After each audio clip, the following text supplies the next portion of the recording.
No matter gaano kaganda yung presentations mo, no matter gaano kaganda yung product knowledge deck mo, if these people are not aligned with what you want to do, it won't work. Hey guys, welcome back to the Leadership Stack Podcast, the podcast for entrepreneurs by entrepreneurs to increase your leadership, teamwork, and profits. This is your host, Sean C., aka Mr. CEO at 22.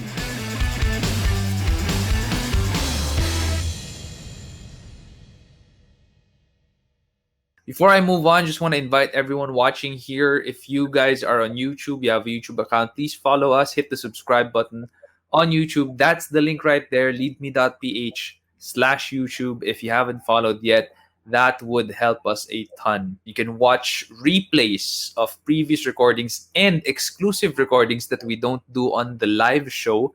Those are usually guests from abroad, Singapore, US, New Zealand. We've had guests from all over the world. Patrick asks, finally, how badly was the industry hit now compared to the start of the pandemic? Well, I'd like to piggyback on what Sean said talaga. Yung mga companies that waited, I literally have close friends and parang fellow caterers who have closed down. It hurts to hear stories like that kasi you're in the same boat. You're going through the same challenges. A lot of the people in the wedding industry shifted their careers. They looked at their skills. Magaling daw sila magsalita, mag-host. They're going to do call center jobs. They're going to do life insurance. A lot of people shifted, but a lot of the big players who know how to pivot, who know their core business, they're the ones who not only were able to survive it, but I think they thrived. They got a bigger market share. Actually, that's nagulat ako, bro. My team Q4 pandemic, they although we reduced the targets, they hit 500%. Q1 this year, they hit 300%. So parang I'm so proud of them na hindi nila ako binitawan. Talagang lumalaban sila and they're doing it for people. It's still barely enough to pay our expenses, but because we really reduced the target, pero the fact na lumalaban sila, doon tumataba yung puso ko. So, for the entire industry, some went up, a lot went down and shifted or even changed their business models na or completely went out of the wedding industry.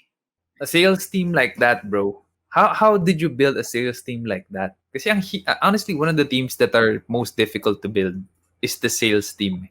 Isa yan sa mga, if not the most difficult. But how did you do it na ganun ka passionate yung sales team nyo, caring about their targets? Kasi look, if they don't bring home the bacon, nobody eats anything, right? Even the owners don't eat anything.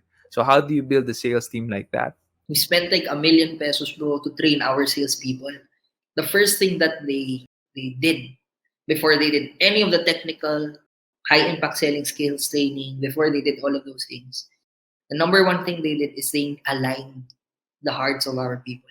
No matter gaano kaganda yung presentations mo, no matter gaano kaganda yung product knowledge deck mo, if these people are not aligned with what you want to do, it won't work. And for me, the number one thing is, as salespeople kasi, they're really the best paid in the entire company, diba? So, the thing that we did was, don't make them reach their own target. We focus on their personal target for their dreams in their personal lives. So we have this dream board, and I did it because at that time, I was so stressed. I was so stressed out from work. I wanted to quit. I wanted to quit. Sabi ko, ayoko na to, sakit sa ulo. Sobra. So, and then I made this dream board kasi it's something that motivates me and pushes me. Now, I wake up and I remember, this is the reason why I need to go to work.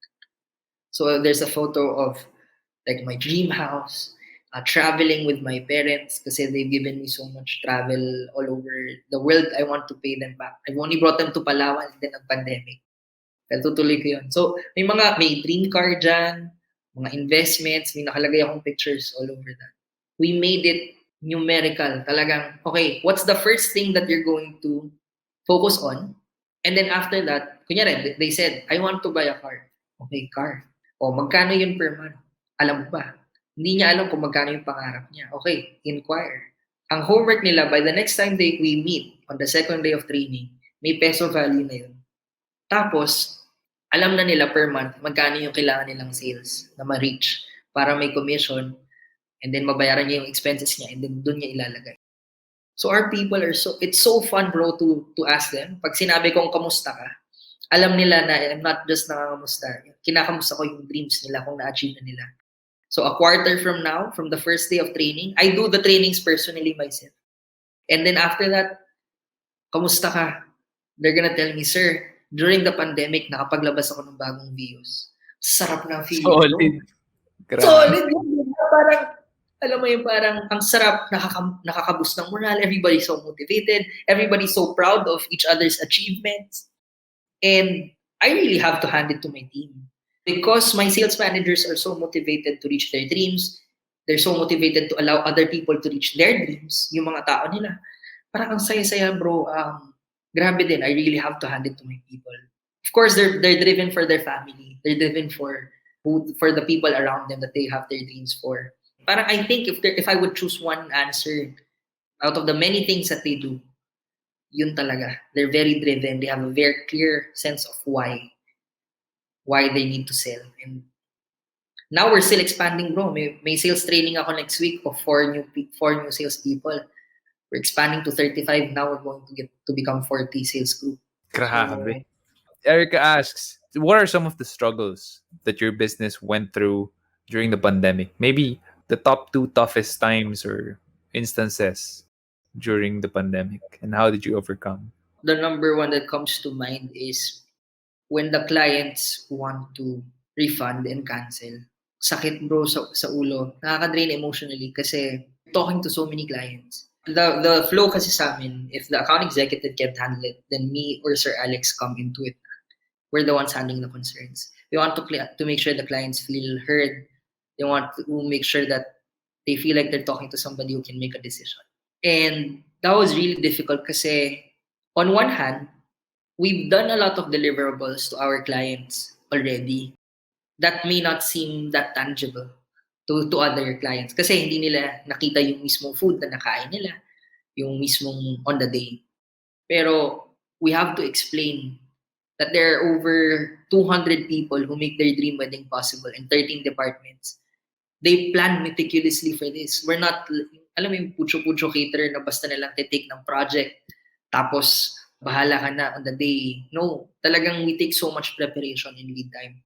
The number of meetings that my account executive has, yung mga grooms pa and brides, diba? They call you at the middle of the night. Kasi doon daw sila libre after office. So, there's a lot of work that goes into it. My team meets every month.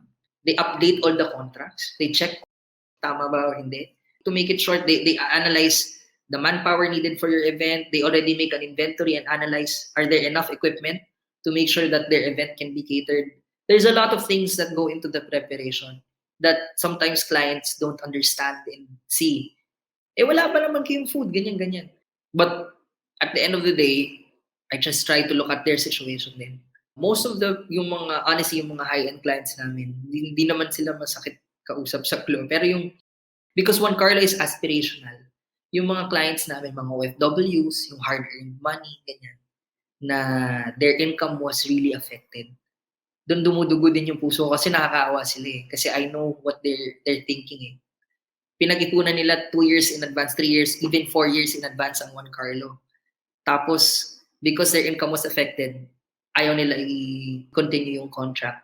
So, we did refund. We did refund to some clients and then, but not what they asked. We gave, for example, instead na wala silang ma-refund, we gave them 50, 60% refund. So, they were very happy pa rin naman. And actually, some were not pa rin. They wanted complete refund.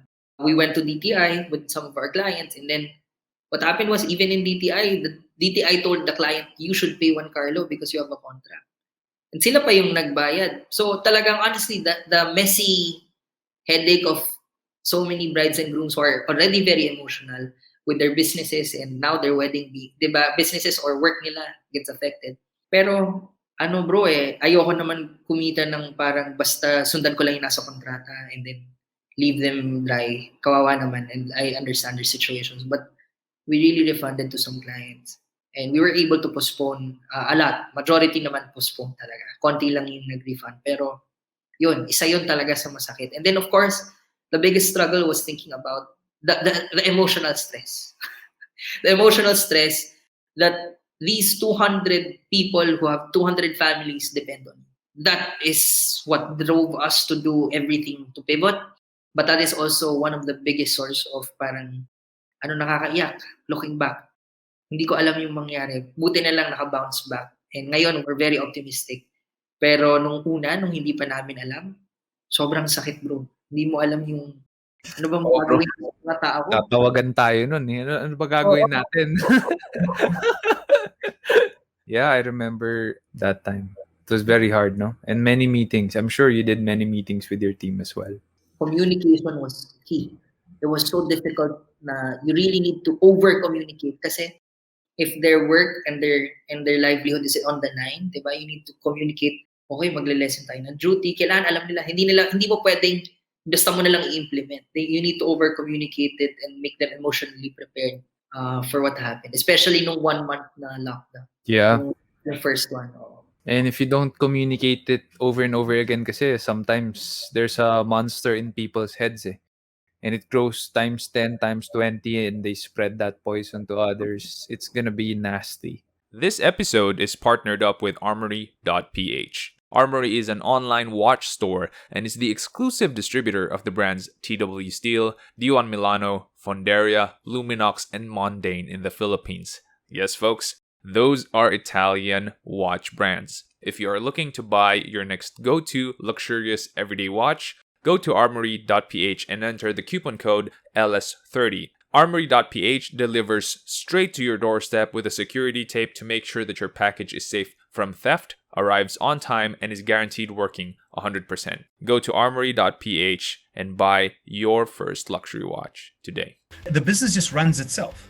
There's a system in the business that doesn't require oversight. It doesn't require too much micromanagement because we're hiring the people who can get on with the job. We're analyzing where they may need help. We then get in and help them at those stages, and things progress very quickly.